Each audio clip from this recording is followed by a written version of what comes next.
The agenda today is to provide a professional overview of myself, to explain about the company that I've launched, CRE Success. I want to give some advice for soon-to-be graduates, so I hope that is quite relevant for the people who are listening today. Also, to give you some advice which is specific to the commercial real estate industry. I want to talk about the importance of mindset, then give you a brief overview of the ebook which I have published called The 5 Ps of Commercial Real Estate Success, and then we'll take some Q&A. So I've been asked to instruct everyone to please hold your questions until the end, and I'll make sure we have 15 minutes at the end to answer any questions that you may have, either on the content that I'm presenting today or on any other topic that's related to commercial real estate that you think I'm qualified to answer. I hope that one thing that I'm able to convince you of today is that success is possible sooner than you think. If you aim higher and are willing to do what it takes to make it happen, you can achieve ambitious goals. And real estate is a great industry to do that in. So let me start off with a professional overview of myself. And I was born here in Melbourne, Australia in 1980, and I would say I had relatively humble beginnings. My mum was born in Sri Lanka, and she migrated to Australia when she was a teenager. My father's parents were migrants who came to Australia from Europe after the Second World War. Neither of my parents had finished high school when I was born. I did go to university, did a Bachelor of Economics and a Bachelor of Commerce double degree at Monash University. And then I started my career in commercial real estate. And one thing I would say is that I've always been willing to do the work. I've always been pretty ambitious and driven. I had my first job when I was 14 years old. I've always been willing to do the work.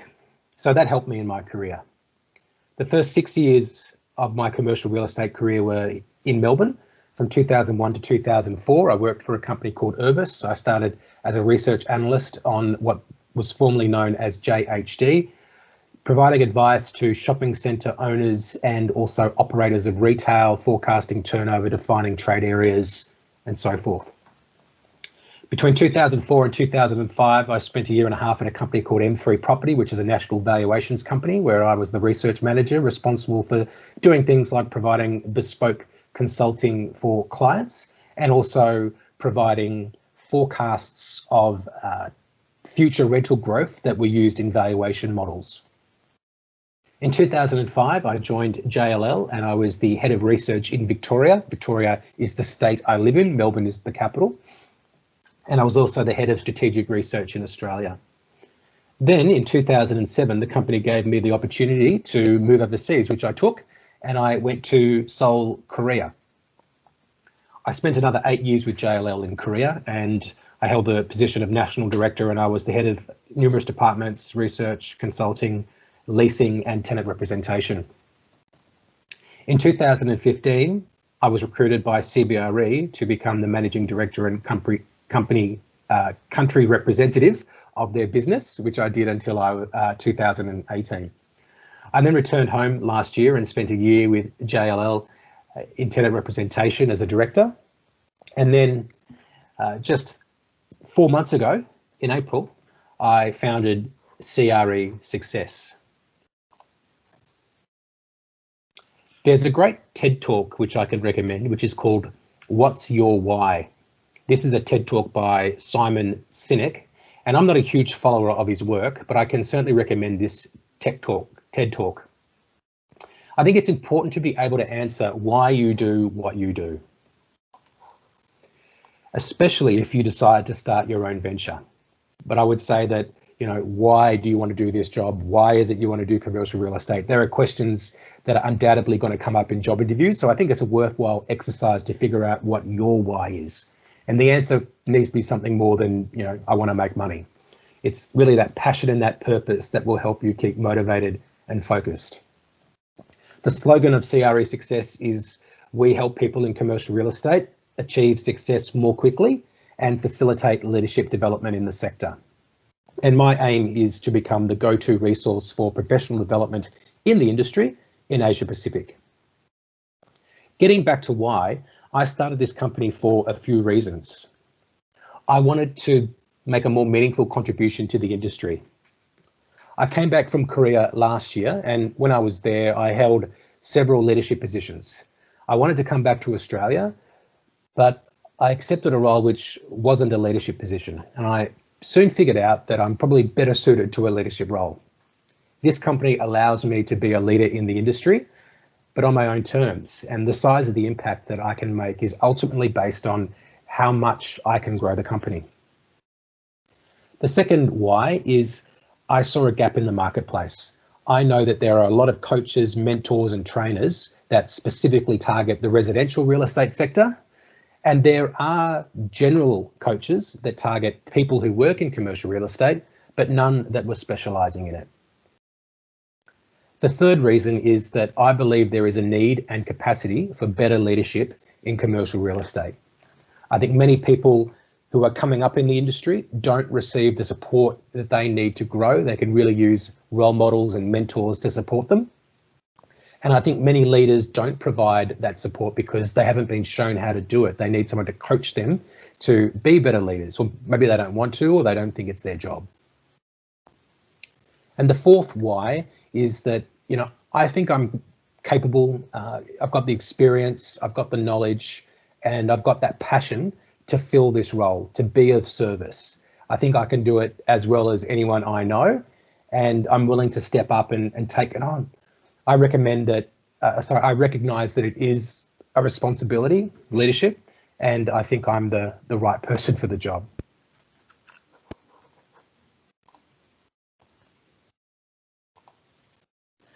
Now I'd like to share a little bit about CRE Success, the company profile.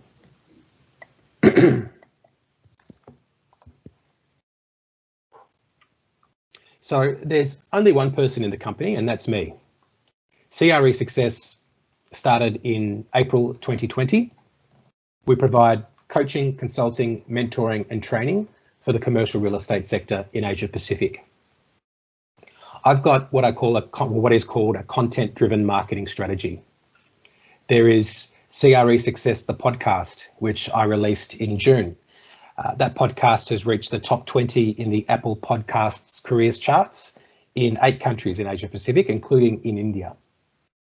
I also submit articles to be published in industry publications to position myself as a thought leader and as an expert. And I also try to be active on platforms like LinkedIn, sharing updates and also networking with people in the industry. Current revenue sources for the business include corporate clients, doing things like group training and coaching, and also some consulting.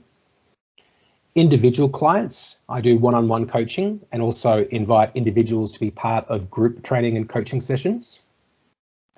I've received revenue from companies to advertise on CRE Success, the podcast, and I also received a government grant from the City of Melbourne for digital advertising. In terms of the next phase for revenue sources, online training is something that I would like to provide. So a group training model and perhaps then a membership model as well. And speaking is another potential revenue source. I'm quite open-minded to getting more ways to earn money in the business.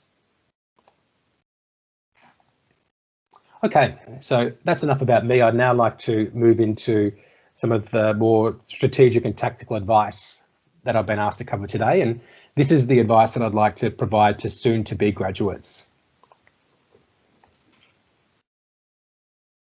First up, I would say your first job does not need to be your dream job. Some graduates are quite fixed on working for the most prestigious firms. They may feel that their hard work and their top grades up to this point mean that they're entitled to hold out for their ideal position. I guess now is the time to consider different companies or alternative roles that aren't perhaps your top choice. If you are a top candidate compared with your peers, the good news is that hasn't changed. Only the opportunities available in the current market have changed. To be clear, I'm not saying that you should go for jobs that you're not interested in, because that's not helpful to your career, and it's probably not fair on the company, and it's not fair to other applicants either. Instead, just remember that many of the most successful people in commercial real estate and every other industry have worked in many areas before they have settled into the one sector or the one specialty where they've ultimately achieved their full potential. Your first job does not have to be your dream job. Often, you need to find out what it is that you don't want to do before you can figure out what it is that you do want to do. And what you think you want now may not be what you ultimately want. I would encourage you to be open-minded to taking a position which may not fit with your best laid plans as they existed in your mind before 2020, but will still give you a foothold in the industry with relevant experience.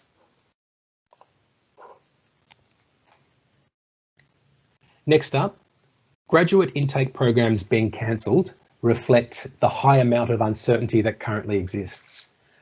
It doesn't mean, though, that there are no employment opportunities for graduates. The established graduate recruitment process, with an emphasis on observed group activities and multi-panel interviews for assessing candidates, does not really fit well with physical distancing.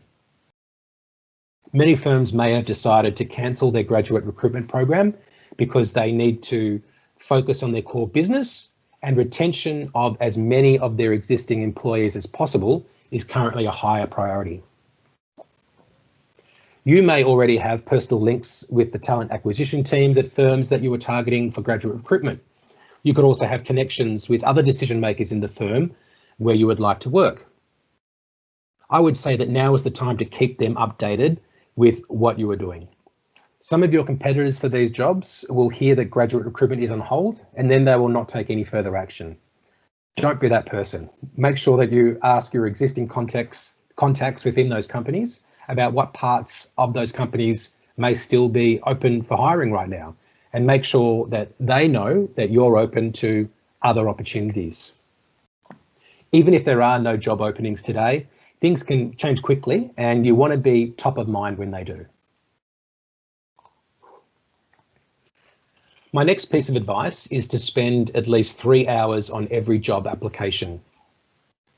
If you are sending lots of generic applications and CVs to many employers, you are unlikely to see much success. A far better approach is to be tailored and ensure that your cover letter and the CV you send are specific to that opportunity.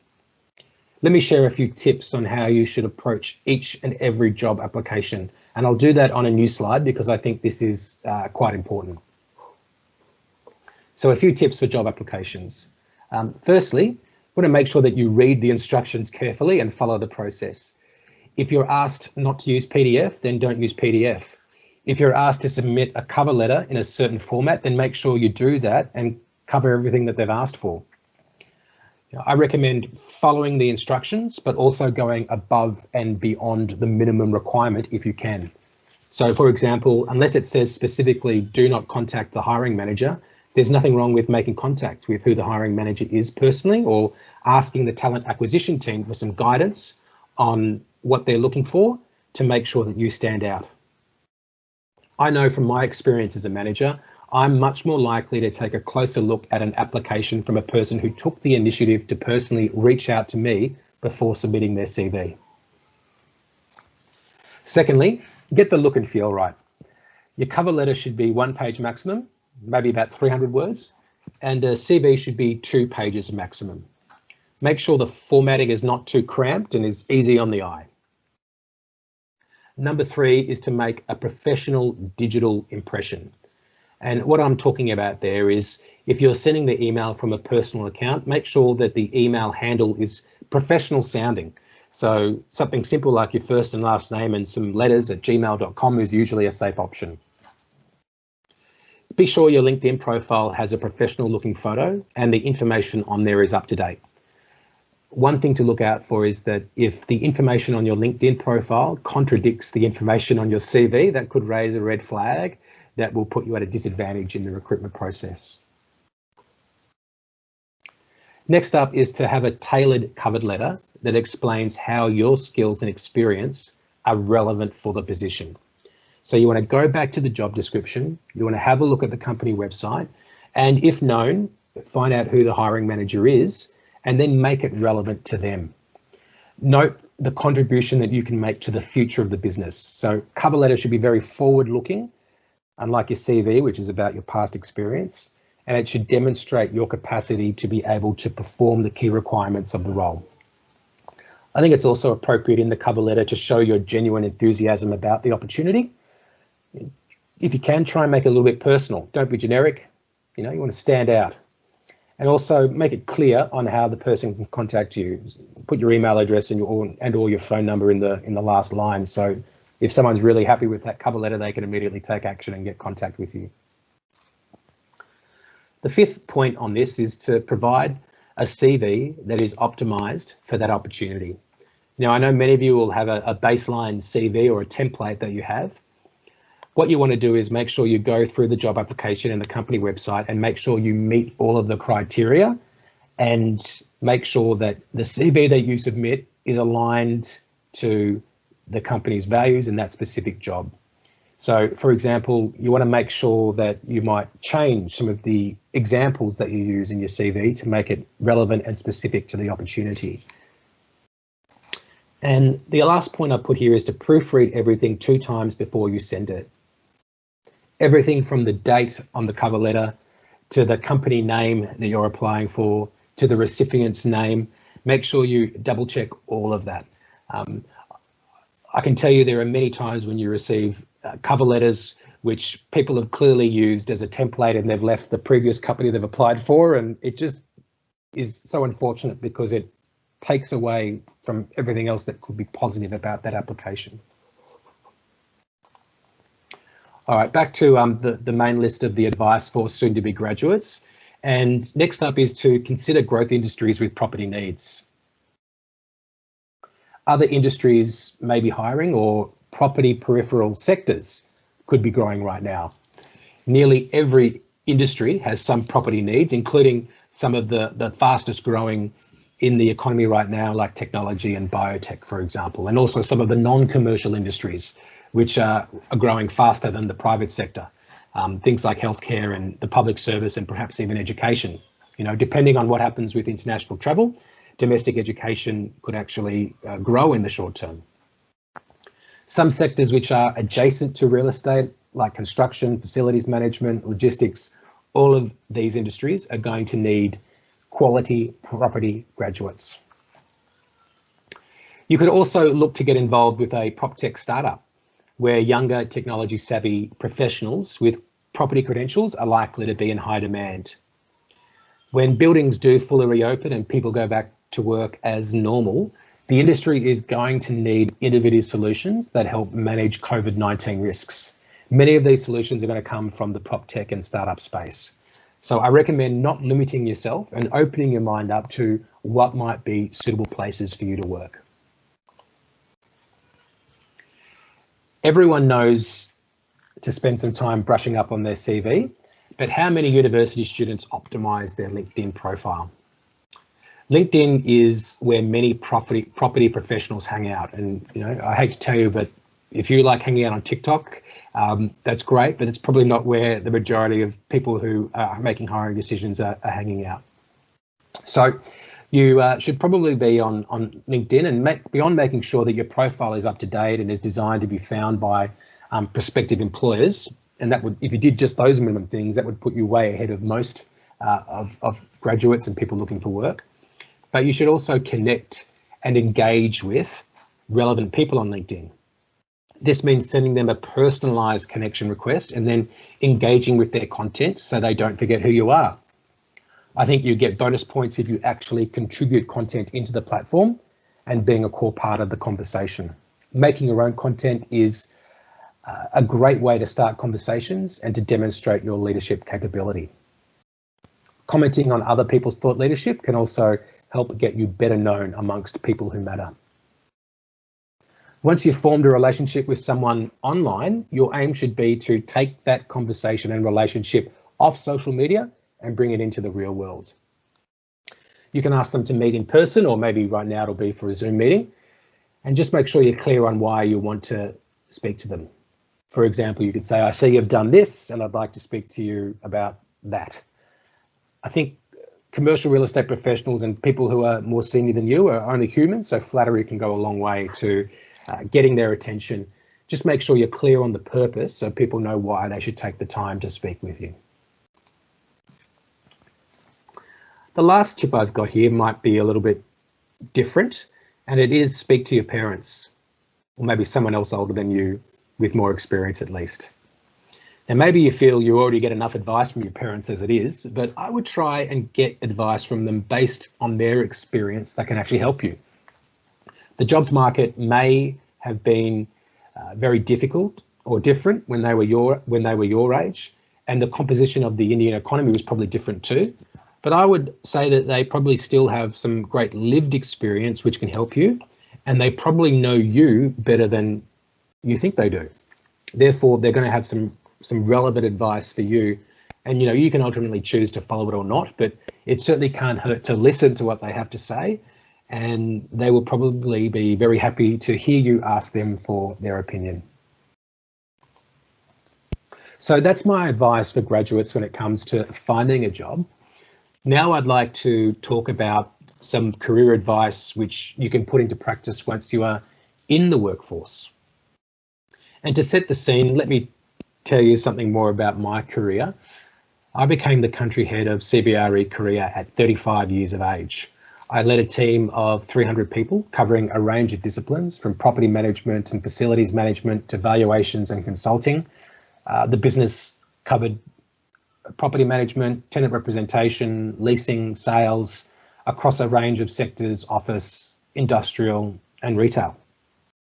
And all of my direct reports were older than me.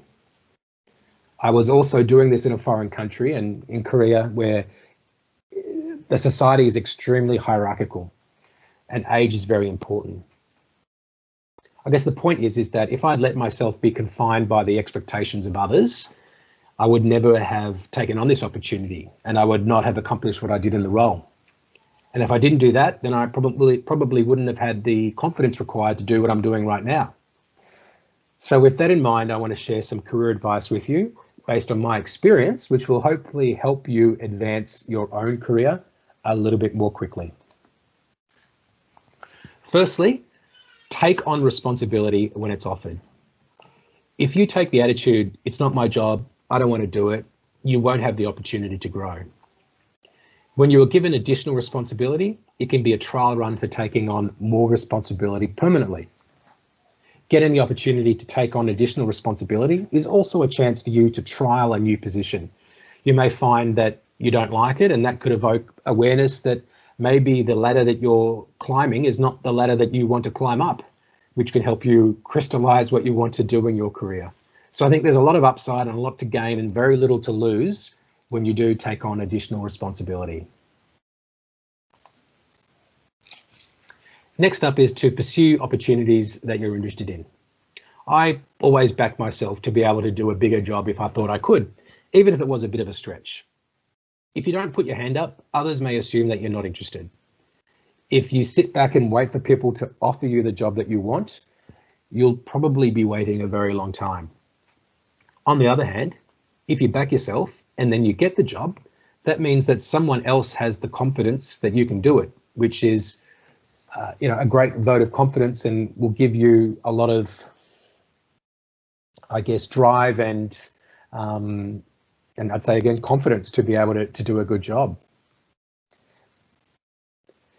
If you don't get the job, on the other hand, find out where your gaps are and see what you can do to close those gaps. Take it as a learning opportunity. And if the job that you didn't get is with your current employer, you can actually go to them and ask them for some professional development support so you can continue growing and be a better choice the next time an opportunity like that comes along. Thirdly, never stop learning, and don't assume that learning has to occur in a structured environment. Most of the learning that you do in the workplace is on-the-job training. It's not classroom learning. So make sure you're open to hearing others' opinions and that you listen more than you talk.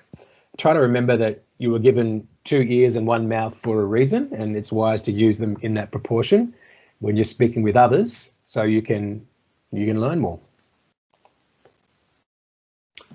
A fourth point here is that nobody has experience in any job on day one. Therefore, just because you don't have every single attribute or every skill or every wanted experience for a position, it doesn't mean that you're not a good candidate. You can't get experience in a certain skill until you start doing it. So don't let a lack of experience hold you back from applying for jobs for which you perhaps have 6 out of the 10 requirements for. I'd now like to offer some specific advice to women in the course. Research shows that women are more likely than men to hold themselves back by thinking that they need to have every box ticked before applying for career advancement opportunities. Because women are more modest than men in assessing their own ability, it's quite likely that, on average, the women applying for a position are actually better qualified than the men in that same recruitment process. So women, my advice is that you should feel more confident and empowered to pursue opportunities, because the data shows that you are actually usually more qualified than the men who are going for that same job. The fifth point is to be the type of person that other people want to work with. Be positive, be constructive, help your colleagues, and focus on solutions rather than problems. When you're being considered for career promotion opportunities, you don't want to be the type of person that decision makers in the company think, oh, other people won't like it if we promote them. By being the type of person who is happy when other people succeed, it's very likely that other people will be happy when you do too. On a related note, I would say be the type of person that management wants to work with. If you get labelled as a complainer in the workplace, or worse still, if you appoint yourself as the employee representative who goes into battle with management on every little issue, you can never win. You'll either end up disappointing your colleagues because you didn't achieve what you promised them, or you'll end up being a thorn in the side of management. Now, I'm not saying that you shouldn't stand up for yourself, and you should definitely pick your battles, but pick them carefully and make sure that when you do argue with the company, it's on your behalf, not on behalf of others. I think the one exception to this rule is if you're part of management and you're advocating for a certain outcome for your employees because you think it will help with retention and it's ultimately the right thing to do. I think that's quite different than being, an agitating employee who is seen as, a pain to deal with.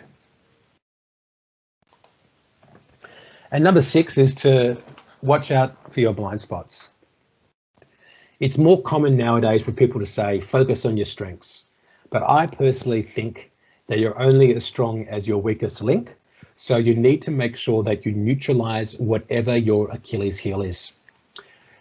When I had my first 360 leadership assessment survey, and a 360 leadership feedback survey is when they survey your peers, people above you, and your direct reports, and you get anonymous feedback from all of those people in a report.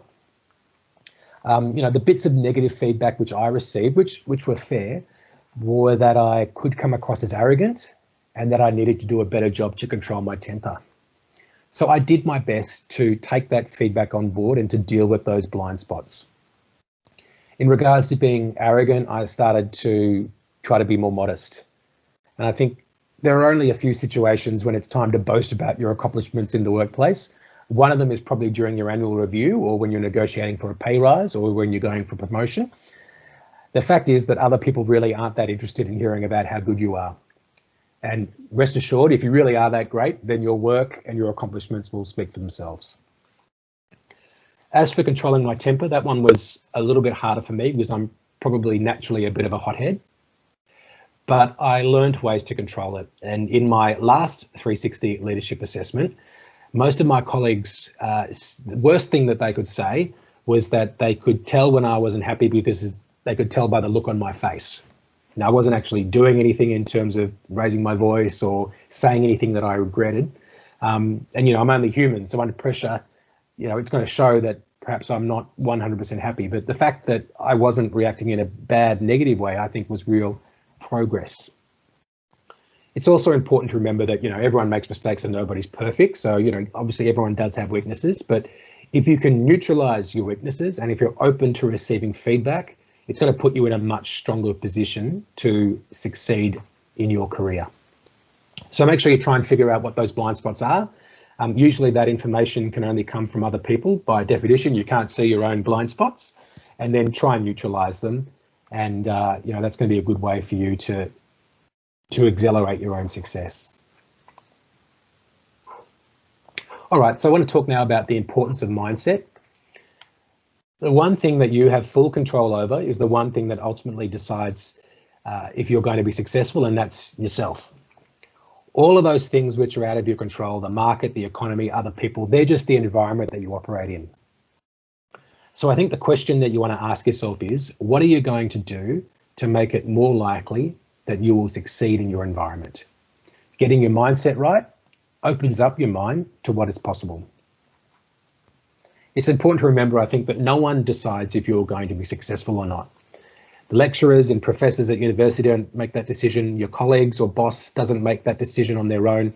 The only one who can solely make that decision is you. So once you make the decision not to be the victim and to be responsible for the outcomes in your life, that's the first step to shifting your mindset and having more control over the outcomes. So I want to share now some ways to shift your mindset, some things that I have done to move forward in my career. Some people call a growth mindset or a success mindset or an outlook which sees the world of abundance rather than a world of scarcity.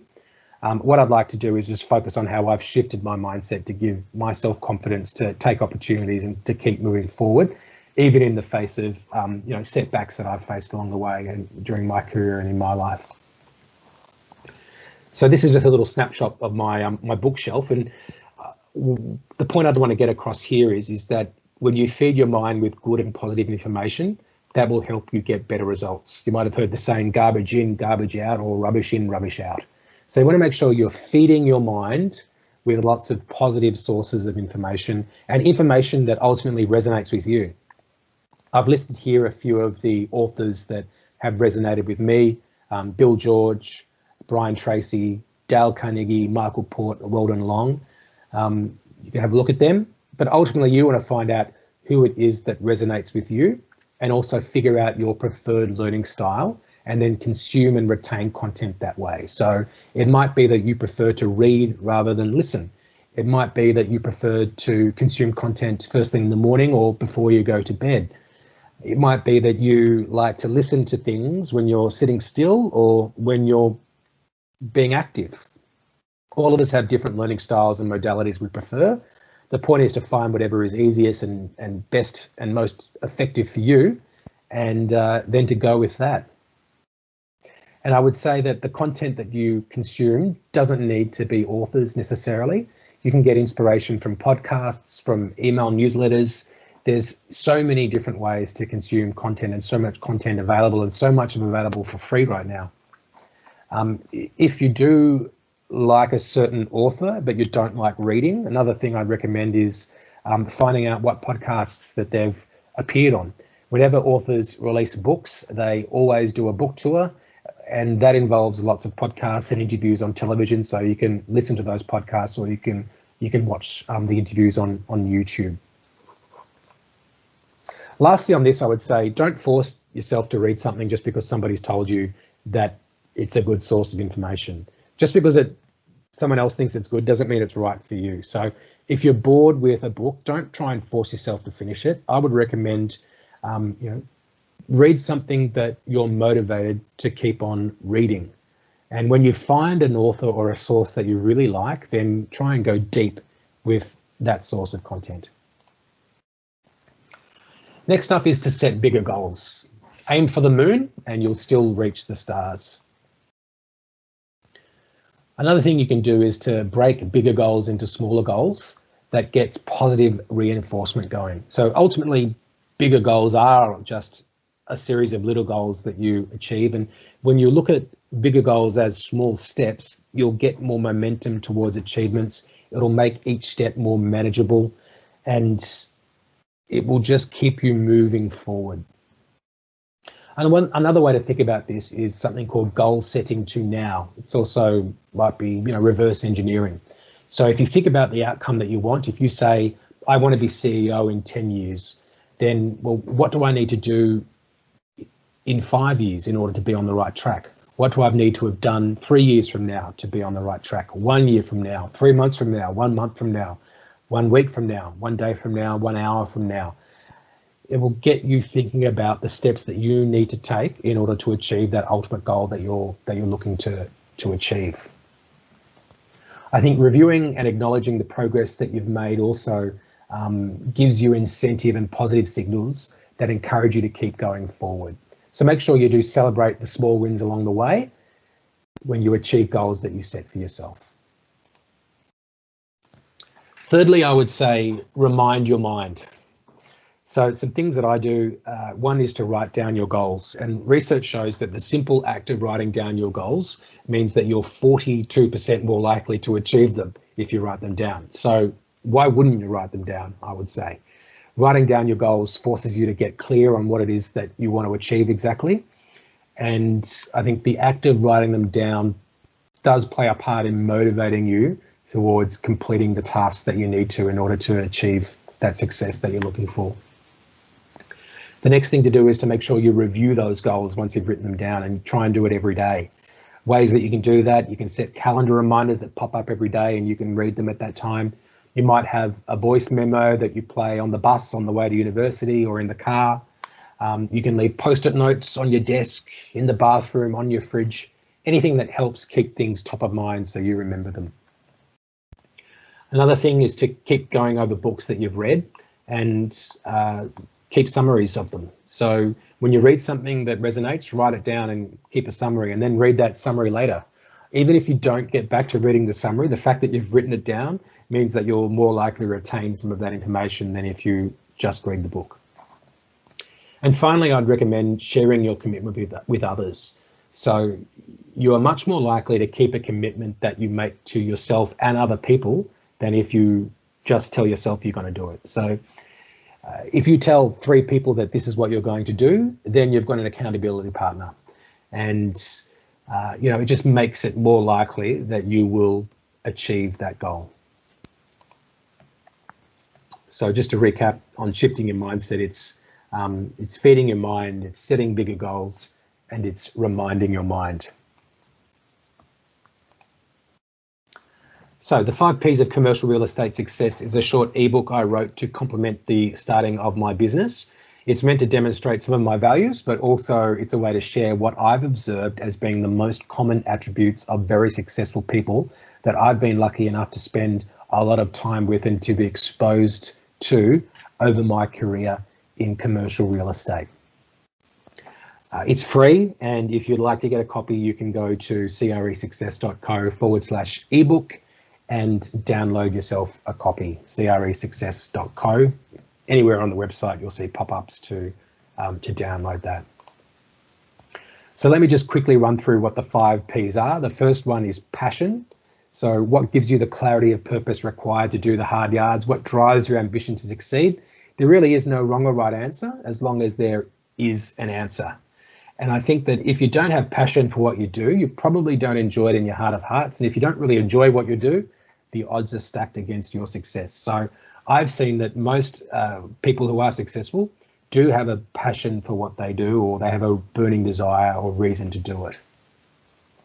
Next up is persistence, and being persistent means moving forward in spite of difficulties. It's about having determination to see things through, no matter what obstacles lie in the way. So I think what we do, it's not rocket science, commercial real estate, but it's also not simply a numbers game. It's a persistence game, and the way to win is just to keep doing what you're doing, to adopt new strategies and to optimize techniques long after most other people have given up. So to be persistent. Next up is a positive attitude, and I think that's a key part of that success mindset. It's one of the 5 Ps because successful people approach life with a generous spirit, from a perspective of abundance, and with a success growth mindset. And I think this is not just an attitude; it's a fact. It's a big world out there. There are a lot of companies and buildings that need CRE services, so there's plenty of business to go around. Just remember, I think that someone else's success doesn't limit your success. There's plenty of success to go around, and also helping other people succeed helps you succeed in the end. Next up is preparation. And, I think people who follow tried and tested processes and implement reliable systems are people who are prepared. Before they make a call or attend a meeting, they take the time to anticipate what might come up in that meeting. They develop a set of possible responses. When you're prepared, you're more confident. You can walk into a situation knowing that you've spent the time to plan ahead and have the groundwork in place to fall back on if necessary. So the most important thing that I do before I go into a meeting is I just spend a couple of minutes to think about what is it that I want to get out of this meeting. And even that couple of minutes gives me, more purposeful intention, and it just is a good reminder for what I want to get out of that meeting. And the last P is professionalism. So one part of being professional is doing what's right. It's closely related to ethics and integrity. So you may have heard about the newspaper test or maybe the internet test in today's terms. And it's this: if it were reported in the newspaper tomorrow, or if it was shared on social media, would you still do it? Being an ethical professional who acts with integrity is not just the right thing to do, it's also the right thing for your career. It's recognizing that, professionalism is recognizing that you should do the job properly. Do every bit of the job to the best of your ability, even the parts of the job that perhaps aren't your favorite. Looking at the time, I think it's now the right time to pause for Q&A. So, Rowan, I understand that you're going to moderate this Q&A session. Yes, sir. Thank you for this wonderful session, sir. And guys, if anybody has any questions, you can raise your hands or you can type it in the chat box. If you have any specific questions to Mr. Darren, you can go, sir. Anybody has any questions, they're open to us. Okay.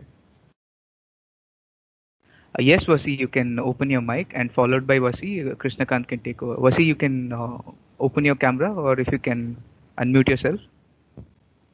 Hello, Rowan. Hi, sir. Thank you for the great session. It was amazing. So there is a lot that we need to learn from you, and I'm happy that we are recording this session.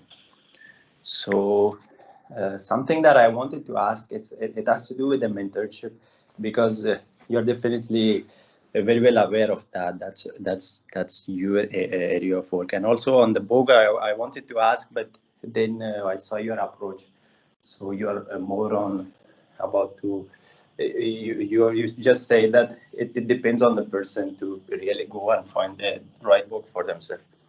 So on the mentorship, I just wanted to ask, what are some of the recommendations that you have for somebody like me or a young professional who wants to get mentored by a leader in the industry, and how I can approach them so that I can close them on the idea that I'm the right person for them to mentor me, and their effort will not go waste. So if you can just enlighten me on that.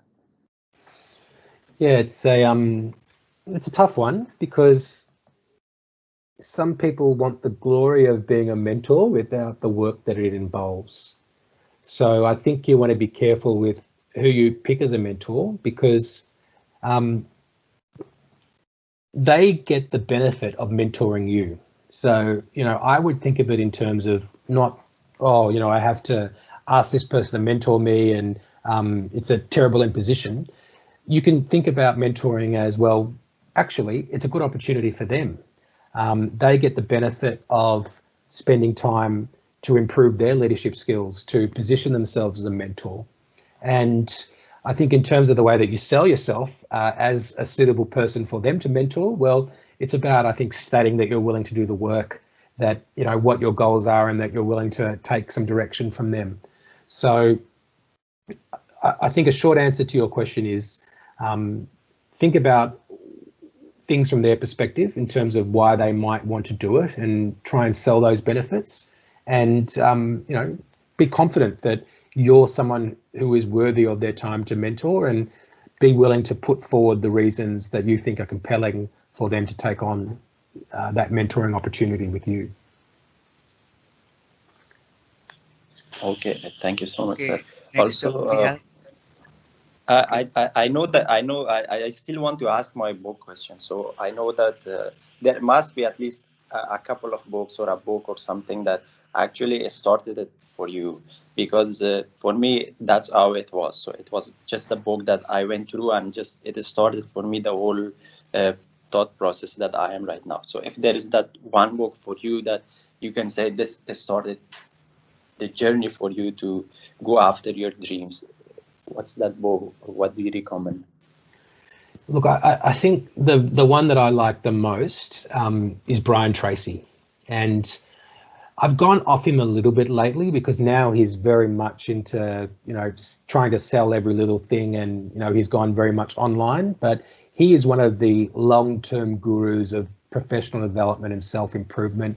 And, he's got some classic books like The Miracle of Self-Discipline, Eat That Frog. He's got a huge catalogue of books, and he's actually got some great videos on YouTube that you can watch as well. So one that I like, and one that was the first to me that got me really into, focusing on my own performance and my own self-improvement and development was Brian Tracy. Okay, thank you so much, sir. Thank you once again for coming and giving us your time. My pleasure. Okay, thank you. Amit sir, you can unmute yourself and ask the question, sir. You raised your hand. Followed by Amit sir. Krishna, you can go on. Amit sir, you raised your hand. Please ask your question. Yeah. Hi Darren, this is Amit sir, faculty from RICS. Hi, how are you? First of all, I'd like to thank you that in such a short notice you have given your consent to be a part, and wonderfully, you have guided our students. I think your 5 Ps certainly is going to help the students to learn a lot from you. Since I'm a faculty of marketing, I have one question to you. That is, you spoke about content-driven marketing strategy. So can you throw some light in terms of the examples probably you would have had come across when you have worked it in Seoul or probably it in Australia, so that it is going to enlighten not only our students but also it would be a learning experience for me as well. Content-driven marketing strategy. Sure. Well, the thing that I'd recommend doing is going to my website, CREsuccess.co. And if you go to the blog page, it's called the resources page, you'll see a lot of different blog topics that I've written on. You'll also see some of the press that I've got as well. It's all on that page. You'll also see some of the videos that I prepare for my audience, or my network, I should say. Another thing that you can do is go to my LinkedIn page and just click on posts under my activity, and you'll see that I post on a lot of different things. I think ultimately you need to experiment to find out what resonates. And, sometimes I'll post something and I won't think much of it, and then it will be quite popular. And then there are other things I'll post or articles that I'll write that I think are great that other people won't like so much. So it really is trial and error. And I just think you probably just want to make sure that whatever you're putting out there is consistent with the image that you're trying to project to your network. So, I try to write about things which relate to the business that I ultimately want to attract into CRE Success. Okay. Thank you. Thank you. Yes, Krishna, you can unmute yourself, or you can come on camera. You can turn on your camera. Krishna, you can ask your question. Hello. Hi, Darren sir. How are you? Very good, thank you. Thank you, sir. First of all, this was very enriching session, and I do listen to your podcast, sir. They are really awesome. Having said that, sir, I just want to ask one question. If we can see currently the situation where we are, facing all this pandemic, and the tenants are, unable to pay the rents. So this is a big problem for them. So as a consultant, what should be our, solution, or we can think, the best solution we can provide to our tenant? What should be that strategy that we could offer to them? Well, I think it depends if you're representing the landlord or who you're representing. In Australia, we're very lucky because the government has some guidelines, and the general approach is that the landlord and the tenant should share some of the pain. And a classic way to look at a situation like this would be to do a lease restructure. And a lease restructure would be, okay, we're not going to take rent for this period of time, or we're going to offer you a discount in rent. That's equivalent to, say, 8 months of what the current monthly rental is. So therefore, as part of this negotiation, we're going to extend the lease by 8 months to, I guess, reward the landlord for being flexible with waiving some of the rents now. So it's basically, it's deferring rent and adding term. I think if I was a landlord without guidelines, that would be the type of thing that I would want to do. I'd want to offer something now, but then get some tenure in return. I think if you're a landlord and you just stick very strong, you know, pay the rent or get out, the reality is that the tenant might have to leave because they can't afford it, and then you could be left with vacancy for a very long time.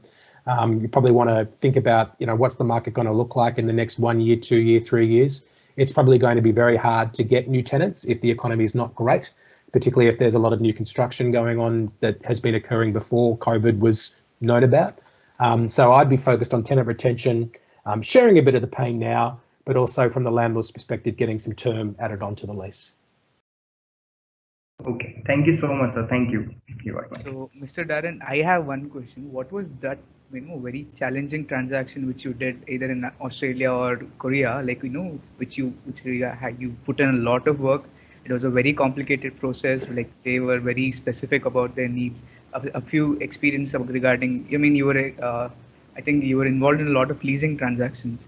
So if you could explain the leasing process in Australia and like some experience regarding Korea, and just like how do you say, embed it into this question. Okay, so look, I think, you know, from a tenant representation perspective, you know, the first point is to get appointed by the tenant, and once you're appointed by the tenant, then you need to define the brief, and once the brief is defined, how much space they want, you know, the length of the lease, etc. Then you need to put a brief out to the market. There are some differences between Korea and Australia. In Australia, there's a request for information process that happens. In Korea, though, we're more likely just to send a long list of options to the tenant and then ask them to pick buildings to which they would like to see an RFP from. So there are slight differences, but it's generally about, you know, facilitating a process and taking the tenant through a process where they can create leverage in the market and extract value from the market and, you know, reach the best possible outcome. As a tenant representative, you try and be independent. So you should be agnostic as to what the outcome is. Ultimately, the tenant decides, you just facilitate the process. In terms of a difficult transaction that I was involved with, one that comes to mind is one that I didn't end up completing. So I worked on this deal for years, I would say, and you know, it was a huge 10-floor deal with a big foreign bank in Korea, and you know, the deal just never got done, and you know, we were in so deep that we couldn't give it up, because you know, you just sort of end up throwing good money after bad at sometimes, and they were a corporate regional client as well, so you know, it wasn't like I could just say I'm not going to do it anymore because I'd committed to doing it, and it was a client that was a client of the firm regionally. So I think that was probably the toughest one. It was the one that I didn't get done. And what is your opinion about the Indian commercial real estate market? You know, there was a lot before the pre-COVID thing. There was a lot of commotion in, you know, such a market such as Bangalore, Mumbai, and Hyderabad. So how do you think, like, everybody's going behind data centers? Do you like approve of this trend? You know, each and every person is going behind developing data centers and then leasing it out. So should they wait or should they catch on to the new trend? What is your outlook on the real estate market in India, CRE market in India? I don't have an outlook, I would have to say, because I don't have any expertise or experience in operating in the Indian market. So I can't really offer an opinion on that. Okay, with that, guys, anybody has another question? You can raise your hand or unmute yourself.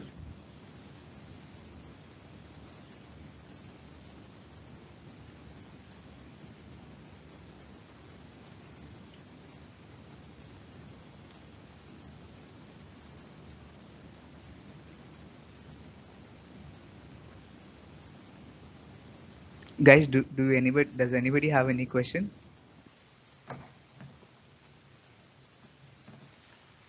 Okay, so like you mentioned you were involved in a lot of transaction, and could you explain about the valuation methods that you used in in the APAC region or in the Australia? Like, do you have your own set of other specific things, or like you follow the RICS Red Book or other books you followed? Like, what were the methodologies you followed? I mean, there was not methodologies, but what were the standards you followed?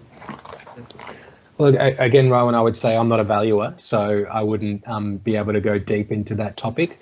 I would say, though, that RICS were common in most of Asia, but in Australia they're not that big. There's actually a group called the API, which is the Australian Property Institute, and they're the group that most valuers are accredited with. It's not so much RICS here. Evaluate. I'm not a valuer, but I know that they do the they look at comparables, they look at the cash flow, they look at capitalization rates. There are a number of different approaches, and my understanding of the valuation process is that there's not just one approach. They'll look at a number of approaches and then arrive at a value in order to to give that advice to their client. Thank you. Okay, Jibesh, you can ask your question. If you can come on camera, that will be great. Jibesh, please ask your question. Yes. Thank you, sir, for sharing such great insights. Sir, I like you have mentioned while you were starting your career, you were into research, then strategic developments. So, sir, I want to ask, like during your younger days, like what were the steps that you were following, or like how you were improving yourself, or like what you were following that time? Or like what kind of suggestions you have for anyone who is interested in a strategic position or like building their career in that area? Can you? So what exactly is the question? Sir, I want to ask like while I want to ask your experience like during your younger days, like what steps did you follow, or like how you were improving yourself from being just a researcher to a strategic like position, then getting to the higher skill, sir? Okay. Okay. So yeah, I mean, I think I was just willing to have a go. I was probably a bit of luck in some ways that I happened to find myself in the right place at the right time. Probably I was always quite confident to be able to do things, and when I look back, actually I probably wasn't ready for some of the responsibility that I took on, particularly earlier in my career. When I was 26 years old, I was managing like 4 or 5 people, and I think I probably wasn't a very good manager at the time. At the same time, I learned from that, and I was eager to learn, and I was eager to improve. So I think having that desire to get better, the drive and ambition to move forward in your career, I think they're the things that drove me forward. It was that drive and ambition to want to take on opportunities and to take the risk to maybe get it wrong, but ultimately learn from it and to keep growing. Thank you, sir.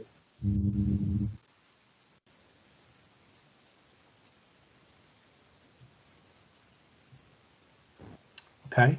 Well, I hope that what I've been able to share today has been helpful, and I've shared the website where you can get the book and stuff like that if you're interested.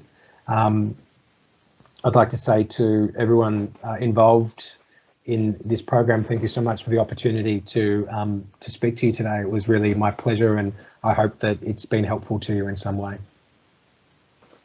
Sir, we have one final question from our faculty, Mr. Saurabh Verma. Sir, you can please unmute yourself and ask a question. We'll end it with this question, sir. If okay. That's okay with you. Of course. Thank you so much, Rohan. Am I audible? Yes, sir, I can hear you. Yes, sir, you're audible. Okay, all right. Thank you, Mr. Darren. It was very insightful to hear you. I was wondering about your experience while leasing the sustainability aspect of the property. Do you think tenants in Australia and Korea really are willing to pay a little bit higher to be in a certified building, and share some of your experiences with owners as well, if their willingness to make it green for them? So if you can share it, your insights related to it. Yeah, thank you for the question. When it comes to sustainability, I think it's not many tenants are really willing to pay extra for it, but it's something that's on the list of nice to have, but it might not necessarily drive the decision-making process. The one exception I would say is for government. So in Australia, for example, government tenants have a minimum requirement that must be met in terms of the scores that are used here in Australia to assess the sustainability level of a building. So if that minimum score is not met, then the federal government or the state government won't consider that building as an option when they're looking to move. So for landlords who are looking to secure government tenants, and government tenants are very desirable tenants in that they love long leases, they obviously always pay on time,